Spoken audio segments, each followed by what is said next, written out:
Hello everyone, welcome back to my new this video. आज के इस वीडियो में हम बहुत ही इंटरेस्टिंग टॉपिक के बारे में बात करने वाले हैं। जो आज आप मेरे हाथ पे ये जो फॉर्म देख रहे हो ना, ये फॉर्म ये है री रिस्पॉन्सर का है। ठीक है, रिस्पॉन्सरिंग का फॉर्म है जो कि अभी बहुत सारे पर्सन वापस से बाउंस बैक कर रहे हैं, वापस से ज्वाइनिंग करने के लिए अफोर्डेबल प्रोडक्ट्स में। क्यों ऐसा क्यों हो रहा है, वापस से ज्वाइनिंग करना चाहते हैं? क्योंकि हरीश सिंगला सर ने अभी पॉलिसी में चेंजेस किया है ना, कुछ ही महीनों पहले क्या जनवरी में तो चेंजेस किया है कि अभी सुपरवाइज़र लेवल पे 10 सीसीज में आप लेवल क्वालिफाई कर सकते हो। असिस्टेंट मैनेजर जो बहुत सारे पर्सन जो कि सुपरवाइज़र लेवल पे थे ना, उन्होंने छोड़ दिया। अभी वो देख रहे हैं कि 60 सीसीज में अगर सुपर असिस्टेंट मैनेजर लेवल अगर क्वालिफाई किया जा रहा है, मैं वापस से ज्वाइनिंग करना। लेकिन वो अभी एक इसमें प्रॉब्लम क्या होती है कि लोग दूसरे पर्सन के साथ ज्वाइनिंग करना चाहते हैं, क्योंकि अभी ऑटोमेशन भी निकल गया। ऑटोमेशन में भी लोग ज्वाइनिंग करना चाहते हैं। बहुत सारी प्रॉब्लम है।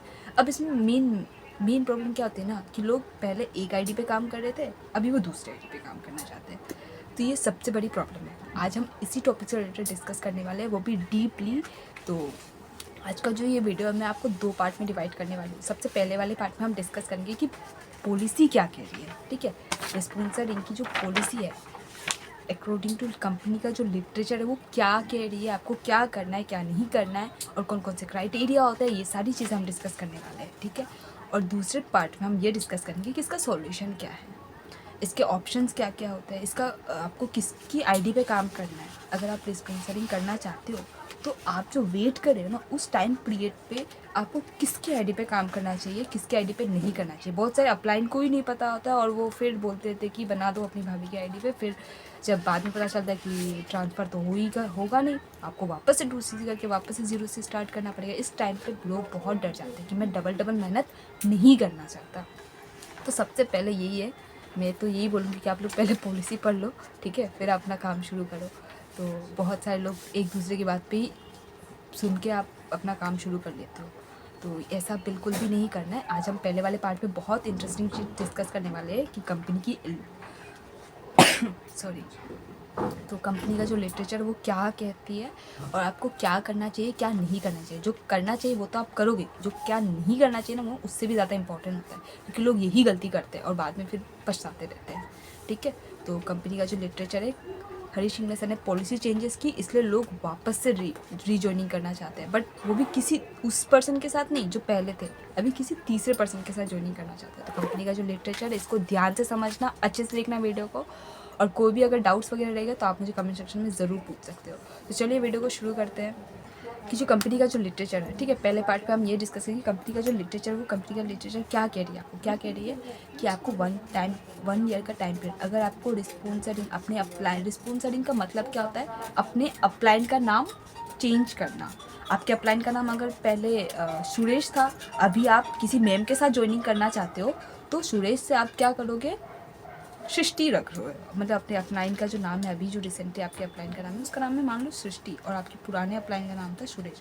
अब सुरेश से अभी सृष्टि का नाम रखना चाहते हो, यही काम है बस, और कुछ नहीं है। रिस्पॉन्सरिंग में आपके अपलाइन का नाम आप चेंज करना चाहते हो, अपने सीनियर का नाम चेंज कर रहे हो, ताकि आप जो भी काम करो उनको बेनिफिट मिले, है ना। तो यहाँ पे क्या होता है, इस कंडीशन पे आप अगर 2-3 महीने हुए आपको ज्वाइनिंग किए हुए और अभी आपने छोड़ दिया फॉरएवर, ठीक है, इस टाइम पे कहती है आपको 1 ईयर का टाइम पीरियड होता है। ठीक है, 1 ईयर के टाइम पीरियड में आपको कुछ भी नहीं करना है। अगर आप 1 ईयर तक कुछ भी नहीं करोगे, कोई भी बिलिंग नहीं, कोई भी आईडी नहीं क्रिएट की, कुछ भी नहीं किया, कुछ भी नहीं देखोगे नहीं, तो आप फ्री रिस्पॉन्सरिंग के लिए 1 ईयर के बाद आप एलिजिबल हो जाते हो। ठीक है, और इसमें आपको कोई कुछ भी नहीं करना, कुछ भी नहीं करना, एकदम कुछ भी नहीं करना, एकदम बंद कर लो, एकदम बंद कर लो। ठीक है, आपको कुछ भी नहीं करना है, देखना ही नहीं है उस आईडी को। तो इस वक्त आप करोगे क्या, बहुत सारे लोग यही पूछते हैं। ठीक है, इसमें बस आपको अपनी कोई आईडी पे कुछ भी वेलिंग नहीं करना है। ठीक है, फिर जैसे टाइम पीरियड ख़त्म हो जाता है, 1 ईयर ख़त्म हो जाता है, फिर आप क्या करोगे, वापस अपनी ईमेल करोगे, उसमें आधार कार्ड, पैन कार्ड, और जो आप ये वाला फॉर्म आप प्रिंट आउट कर लेना, आपको ईमेल पे कंपनी के साइड से आपको दे दिया जाता है।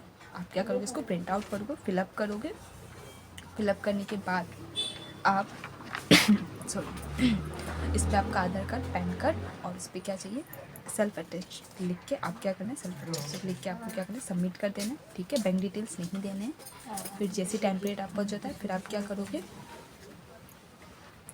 जैसे टाइम पीरियड जैसे ही ख़त्म हो जाता है, फिर आप क्या करोगे, अपने अपलाइन का नाम आपने चेंज कर लिया, ठीक है। अब आपको क्या करना है, अब आपको क्या करना है, वापस जैसे आपने शुरू में बिलिंग की थी ना 5K की या 2cc की, वैसी ही सेम बिलिंग आपको यहाँ पे भी करनी होती है। 5K से करो या फिर 2cc से करो। अब पूरा ज़ीरो हो गया, आपकी आईडी पूरी की पूरी ज़ीरो हो गई है। अब आपको क्या करना होता है, जैसे ही आपका टाइम पीरियड ख़त्म हो जाता है, फिर आपको ईमेल करना है, अपने आधार कार्ड पैन कार्ड वापस से डिटेल वापस से आपको दे देनी है, ठीक है।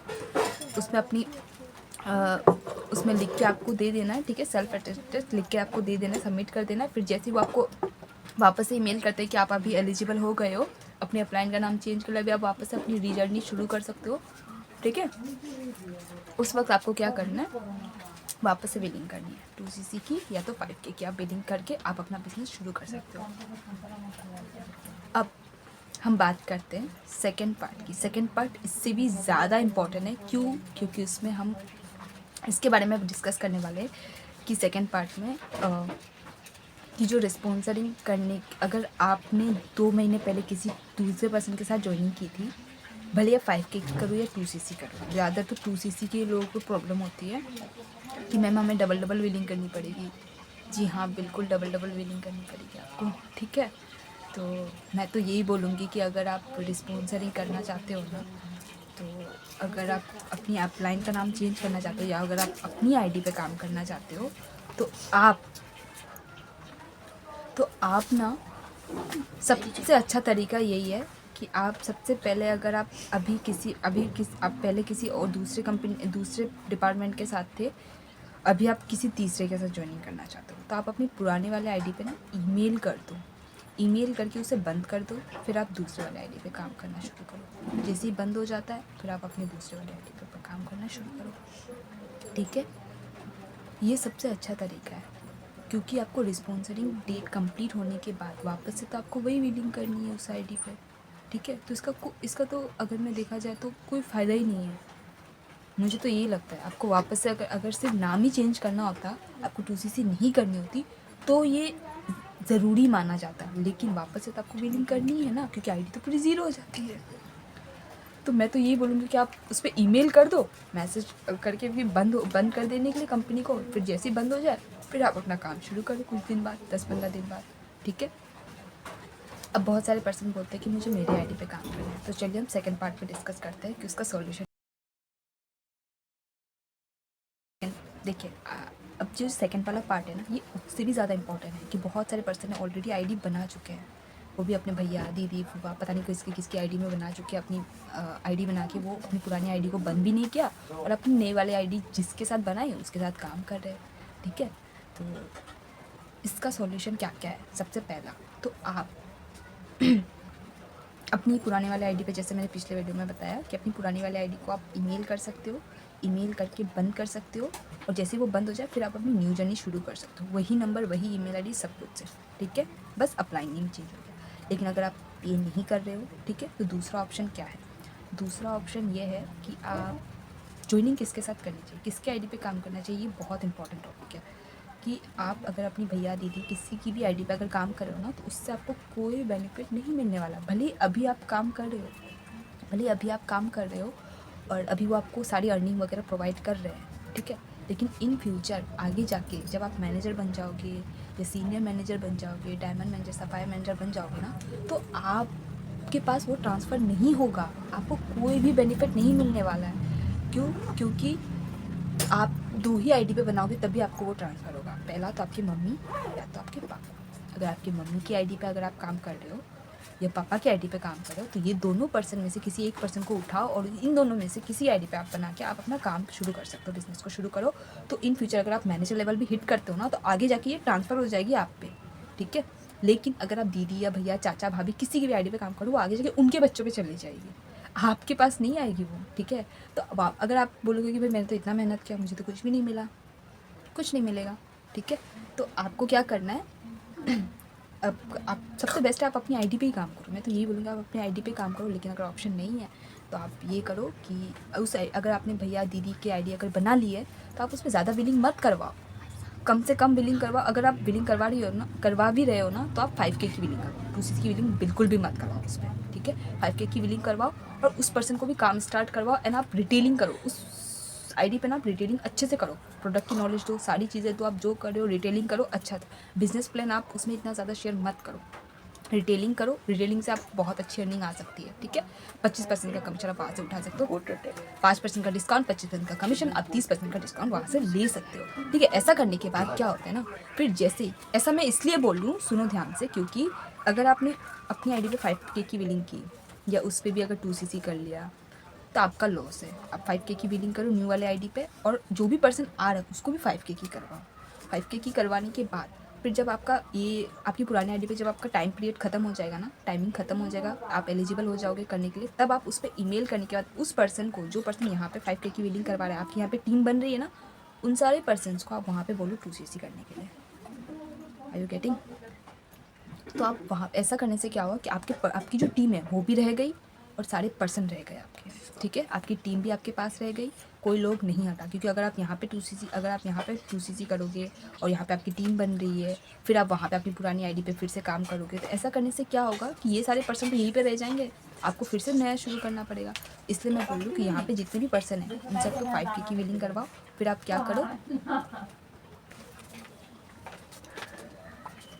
तो मैं यही बोल रही थी कि ऐसा करने से क्या होगा ना, आपकी टीम भी रहेगी और सारे पर्सन आपके साथ ही रहेंगे। नहीं तो आपको बहुत प्रॉब्लम होगी, क्योंकि आप वहाँ पे आईडी बना के काम कर, भले आपने 5K की बिलिंग की अपनी न्यू वाली आईडी पे, वो भी अपनी भाभी की आईडी, वहाँ पे अगर आपने टीम बना ली, सारे पर्सन ने अगर 2CC कर ली ना, तो वो आगे जाके आपको टोसेंगे, आप ही को गाली खानी पड़ेगी, ठीक है, कि आप तो अपनी आईडी चेंज कर ली, हम कहाँ जाएंगे, ऐसे ऐसे करके आपको बहुत सुनाएगा, ठीक है। इसलिए मैं बोलूँ वहाँ पे अगर आप किसी को भी पर्सन को ज्वाइनिंग करवाओ तो आप ज़्यादा ज्वाइनिंग मत ही करवाओ, ये ज़्यादा सही है। आप रिटेलिंग का काम करो ना, रिटेलिंग का काम करके आप अर्निंग जनरेट करवाओ। रिटेलिंग से भी आप अच्छा कमीशन आप उठा सकते हो, ठीक है।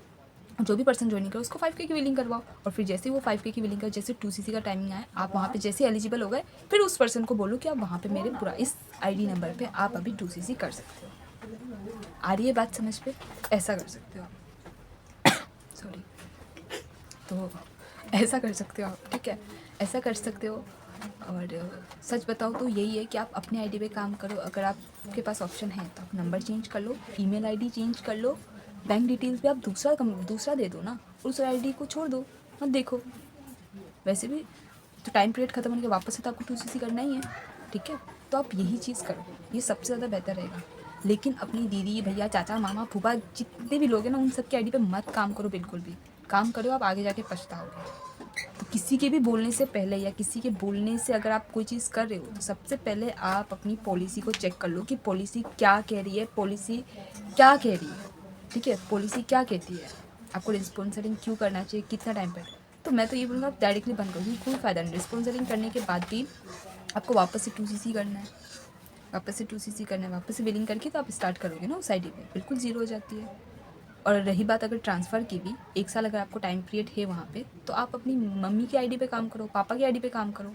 किसी तीसरे पर्सन या थर्ड पर्सन की आईडी पे काम बिल्कुल भी मत करो, उसका कोई भी बेनिफिट आपको आगे जाके नहीं मिलने वाला है, ठीक है। तो अगर आपने एक आईडी बना ली है तो आप यही करो कि उसमें ज़्यादा से ज़्यादा बिलिंग बिल्कुल भी मत करवाओ। रिटेलिंग करके भी आप अर्निंग जनरेट कर सकते हो। तो अगर आज की इस वीडियो में अगर आपको क्लियरिटी हो गई है, ठीक है, तो आई विश कि आपको सारी चीज़ें क्लियर हो जाए। अगर कोई छूट गया या कुछ छूट गया, अगर कोई डाउट्स वगैरह रहेगा तो आप मुझे कमेंट सेक्शन में ज़रूर पूछ सकते हो। And thanks for watching now, bye bye.